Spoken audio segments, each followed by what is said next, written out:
found my passion for engineering technology as I was a kid, playing with Legos.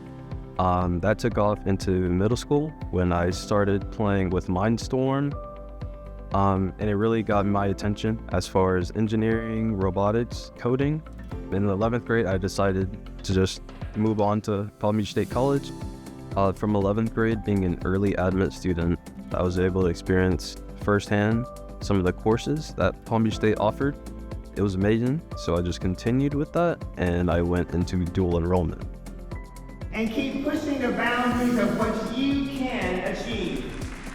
I'm graduating with an AS degree in engineering technology, advanced manufacturing. I'm the first person in my family to graduate from college, and it's all thanks to hard work, consistency. I'd like to thank my professors, my advisors, other students, my family members, especially my mom. She pushed me a lot to get this far. Palm Beach State College means opportunity to me. My experience at Palm Beach State was amazing, and I am proud to be a Panther. Go Panther! Devean Simeon.